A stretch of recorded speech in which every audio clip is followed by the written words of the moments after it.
Yes, magandang araw po mga kalingap, mga kaibigan. Tayo ngayon sa ating pong pinagawang project. Yung apartment type na pabahay po natin for schoolers. Ayan, tayo. Yan po yung ginagawa ngayon dito. Break time po. Alas 12 na po mga kaibigan.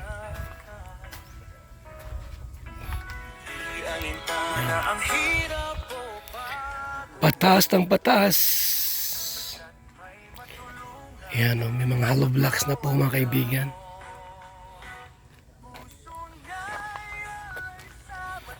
Ginagawa pa po ngayon ito. Papahinga muna kasi alas, yan o. Ayan, ating pong project. Apartment type na pabahay po mga kaibigan. For our schoolers, mga kalingap, mga kaibigan. Ngayong araw na ito, gusto ko lang pong bigyan ng reaksyon itong kay Red Zane at kay Midit. Sapagkat sa live po o video ni Red Zane, bilanggit po niya na isa po sa mga nagsusulsul kay Beyonce para ipatulpo tayo ay si Midit. Kaya ito po, nag-react po si Midit po mga kaibigan. Midit na taga-Naga po. Kalingap ex-angel. Ito po ang reaksyon at ito'y kinuha ko kay Kuya James na reaksyon po niya. From Kuya James reaction, ngayon, re-reaksyonan ko naman ngayon mga kaibigan, ngayong araw na ito. Panoorin po natin ang video ito. Sa iyo po, Kuya Redzane, wala po akong ginawang masama sa iyo. Wala akong sinabing masama sa iyo. Especially kay Beyonce, kay Dr. Davula, wala akong sinabi. Ang paliwanag po ni Midit, wala siyang anumang masamang sinabi kay Beyonce, kay Dr. Love at sa iba pa. Unang bugsong pagpapaliwanag ni Midit, wala siyang anumang masamang sinabi po, mga kaibigan. So ngayon, atin pong tingnan yung gumawa ng reaksyon na ito, si Kuya Jens. Ito ang video po mga kaibigan, para mas maganda pa. Si Kuya Jens, ano yan, reactor natin yan. Official reactor. Hello mga kalingap, magandang araw po sa inyo lahat. This is Kuya Jens and welcome back po sa ating YouTube channel. Sa mga bago lang po sa aking YouTube channel, huwag niyo pong kalimutan mag-subscribe at click the bell button para lagi po kayong updated sa ating mga bagong upload na video. At huwag po natin kalimutan suportahan ng Butim Kalingap sa pangunguna ni Kuya Val Santos Matubang, Ate Edna Vlog at syempre Kalingap Rob. At pakisuportahan din po ang mga kasamahan sa Butim Kalingap. Nandiyan po ang K-Boys, Kalingap Partner, Kalingap Reactor at lahat po ng charity vlogger sa buong Pilipinas tumutulong sa mga kababayan natin na lahat may hirap. Suportahan po natin lahat guys.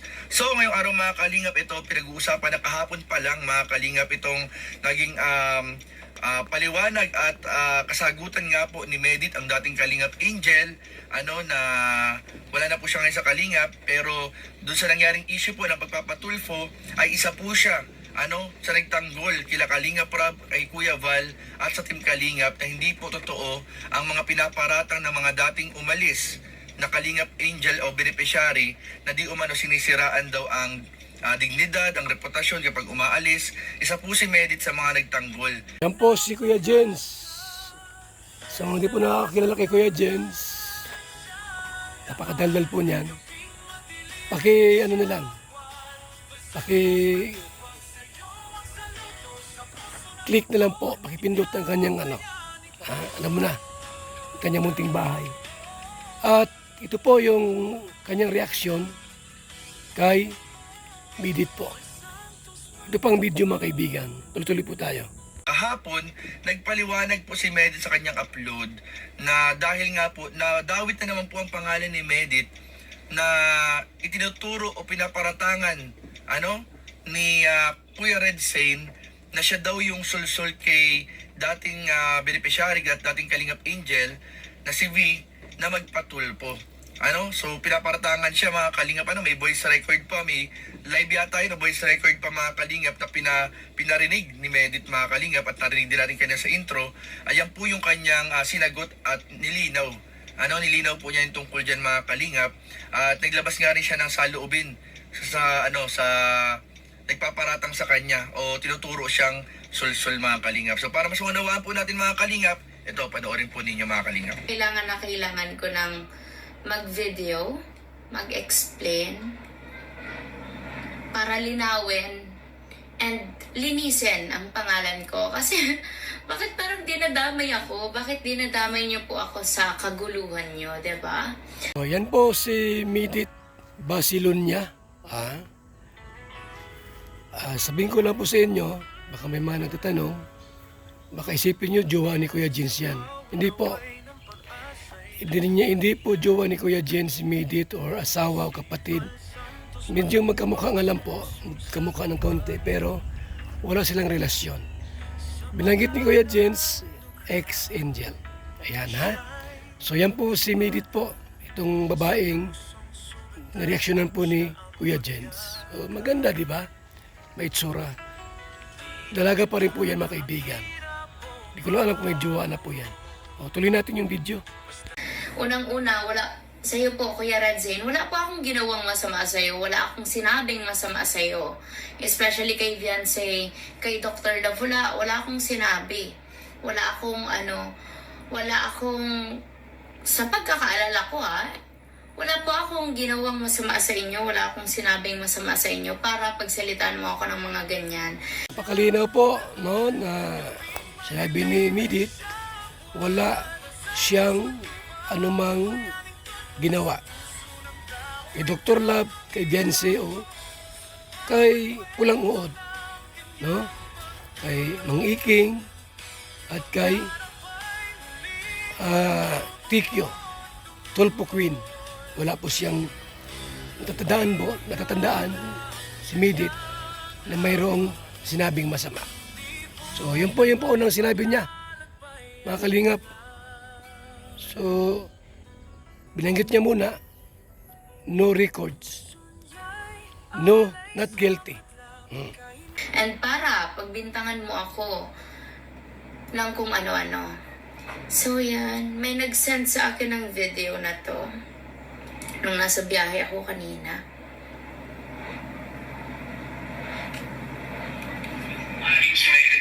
Kaya malapit lang umaring si Megan sa kanino.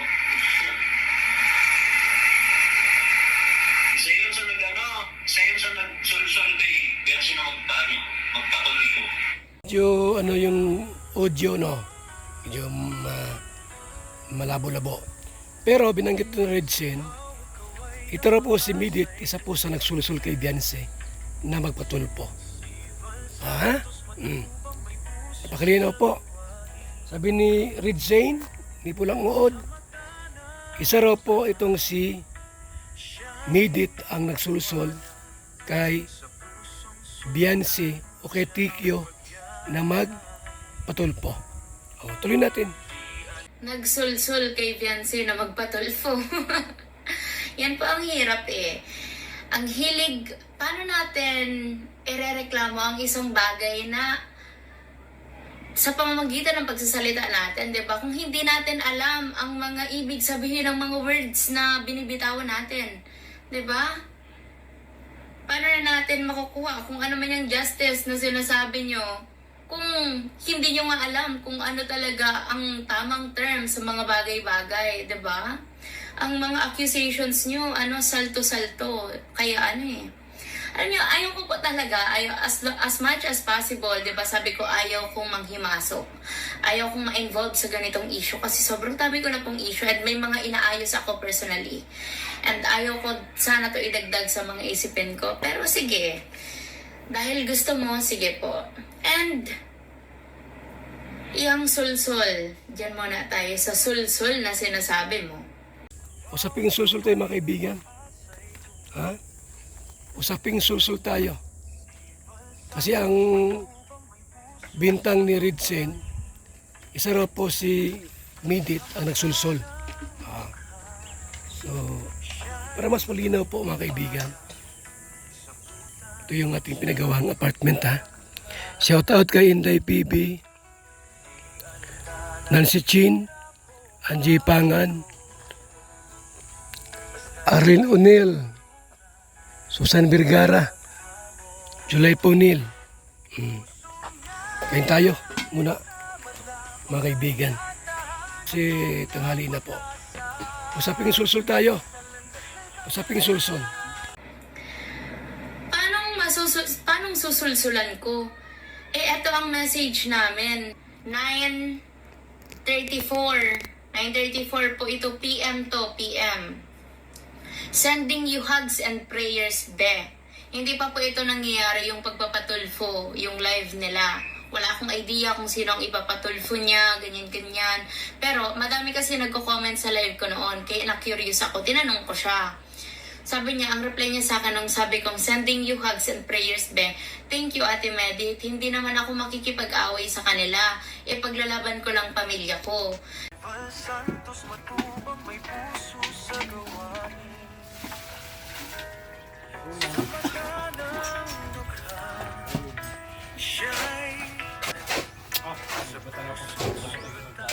Sino bang kalaban, kaaway ni Beyonce?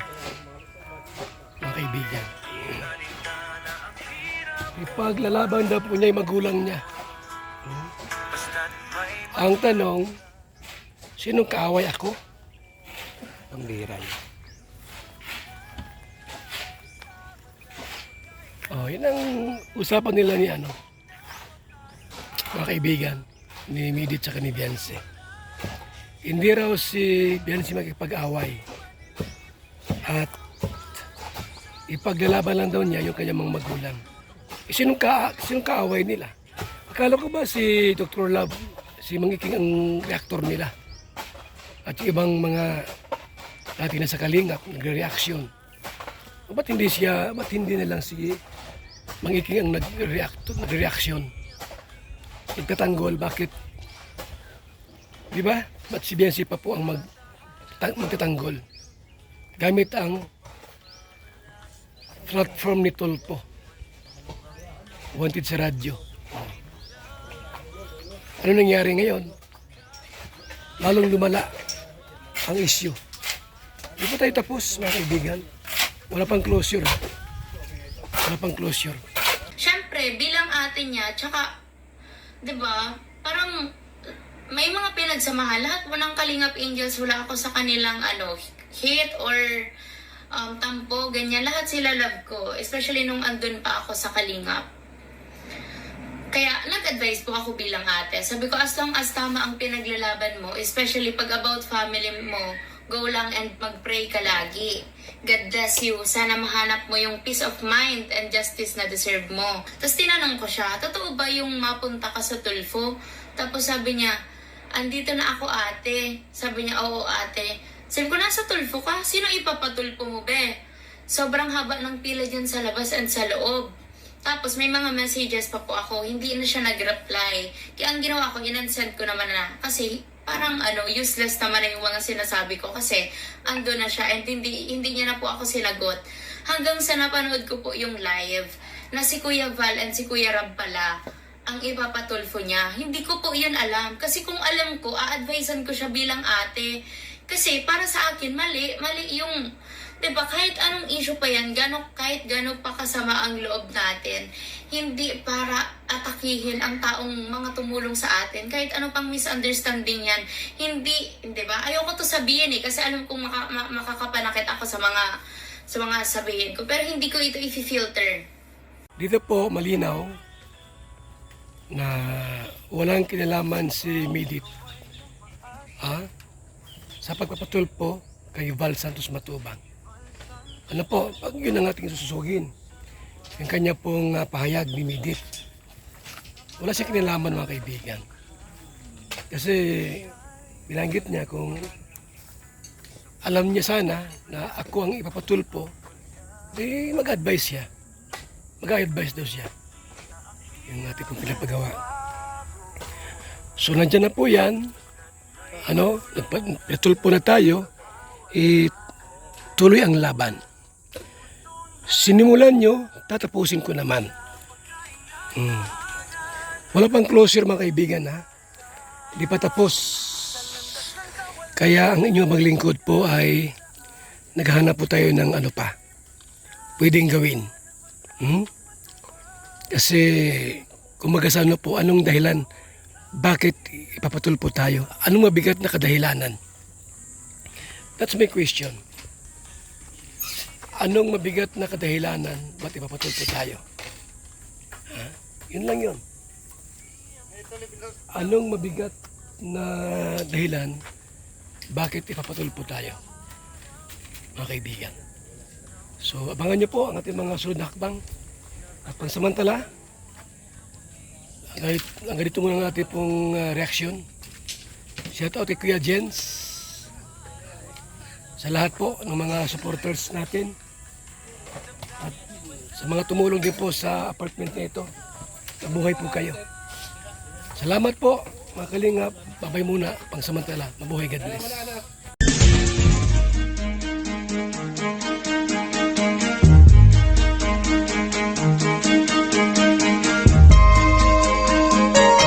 Ito ang palatuntunang tunay na lingkod bayan. Ang programang tututo sa kapakanan ng mga mamamayang kapos sa kapalaran. Si Kuya Val Santos Matubang, ang inyong katuwang. Si Kuya Val, kasangga sa kahirapan, kaagapay sa kalusugan, kakampi ng mga inaapi. Magbibigay pag-asa sa mga taong nawawala na ng pag-asa sa buhay, sa mga batang biktima ng kahirapan, sa mga matatandang napapabayaan. Si Kuya Val, ang inyong sandigan. Val Santos Matubang, sa palatuntunang lingap sa mahihirap.